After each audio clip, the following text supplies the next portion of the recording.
I arrived in Venice at dusk, enveloped by the golden glow of its waters and the murmur of gondoliers singing melancholy songs. The salty air seemed to carry ancient secrets, whispered by generations who had passed through the canals. The city, a floating labyrinth, was the place where Leonardo da Vinci had hinted, albeit cryptically, that his most daring machines might have come to life. My mission was clear: uncover the next step in the enigma of the heart of ether. The key I had found in the catacombs of Rome had led me here. But what awaited me in Venice? And who else knew the secret I carried? The initial clue was a letter found alongside the key. Written in Leonardo's signature mirrored script, it mentioned a secret workshop hidden in Venice, a place where his most daring experiments had taken shape. After days of searching, guided by rumors and old accounts, I arrived at an abandoned building in one of the city's most secluded districts. The workshop was a time capsule. Rusted tools, gear models, and sketches covered the tables, all steeped in the scent of aged wood and dried oil. On one wall, an unfinished mural depicted diagrams of something colossal, a machine that appeared to be more than just a mechanical creation, a fusion of art and science. At the center of the room, I found a pedestal that seemed designed for the key I carried. Hesitant, I placed the ring into the mechanism. A series of gears began to move, and the room subtly vibrated.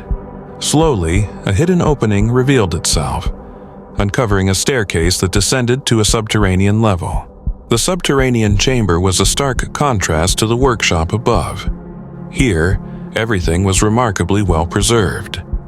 Massive mechanisms filled the space, gears, pulleys, and tubes that seemed to channel some kind of unknown energy. At the center stood a structure resembling a metal sphere, segmented and covered in inscriptions similar to those on the ring. I approached the sphere, feeling an almost magnetic energy radiating from it. When I placed my hands on its surface, flashes of light and images erupted in my mind: star maps, anatomical diagrams, scenes of inventions, and fragments of texts written in ancient languages. It was as if the sphere held the collective knowledge of humanity itself. My contemplation was abruptly interrupted by the sound of footsteps echoing down the stairs. The men who had followed me from Rome were here. But now there were more of them, at least 5, dressed inconspicuously, yet carrying tools that could easily double as weapons. "So it's true," one of them said upon seeing the sphere, his tone a mixture of awe and greed. "You've found the core of the heart of ether." "I don't know who you are," I replied, struggling to remain calm, but this place was not meant to be defiled. They stepped closer, and it became clear that escape was not an option. That's when I noticed a panel beside the sphere with an indentation that matched the key I carried. With no other choice, I turned the ring in the panel, and to my astonishment, the machine came to life. The hall was engulfed in pulsating lights.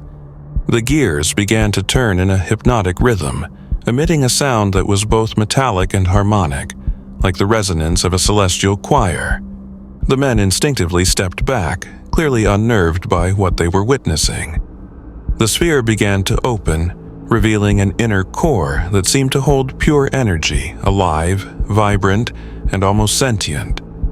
At that moment, I was overcome by a vision, not an ordinary vision, but an experience of being transported to another place. I saw Leonardo, working with relentless focus, his hands sketching intricate diagrams as he murmured about connecting humanity to the cosmos. Then the scene shifted, and I witnessed destruction. Entire landscapes consumed by chaos, as if the same machine could be wielded for catastrophic purposes. The sphere, now fully activated, projected an image that seemed to transcend human understanding. Lines of light connected the inscriptions to constellations, forming a three-dimensional map of the universe. But it wasn't just an astronomical map. It was a diagram of alternate realities. As the lights danced around the room, I grasped the true extent of Leonardo's genius. He hadn't merely built a machine, he had discovered a way to access the very foundations of existence.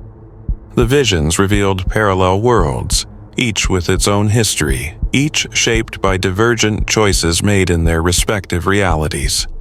I saw civilizations thriving in harmony with nature, others consumed by wars that had never happened in our timeline. It was a window into the infinite possibilities of what could have been and what might still be. But the machine also carried a warning. In one of the projections, I noticed a timeline that ended in collapse, a chaotic fusion of realities triggered by those who sought to wield the machine's power for domination. Leonardo had encoded messages to prevent this outcome, but he feared his creation might one day be used for destructive purposes. As I stood in awe of the revelation, I realized I wasn't merely in the presence of a tool, but of an immense responsibility. The sphere, the core of the heart of ether, was a gateway to understanding and chaos, depending on who controlled it. The men, now driven by fear and greed, tried to approach again, but the machine seemed to react to my presence, sealing itself in a final pulse of light. It was as if it had recognized my intent to protect its secret. Escaping through the subterranean passages, I carried the weight of this discovery with me. The machine was more than an artifact. It was proof that reality was not fixed but malleable, interconnected by forces we were only beginning to understand. As I wandered through the narrow streets of Venice, I discovered something I hadn't expected. A carefully folded piece of paper in my pocket, one that clearly hadn't been there before. Opening it, I immediately recognized Leonardo's handwriting. He had foreseen this moment. If you have come this far, you are ready for the final step. Seek where time bends and the future meets the past. My next destination was clear, but the real question lingered. Was I truly prepared to face what lay ahead?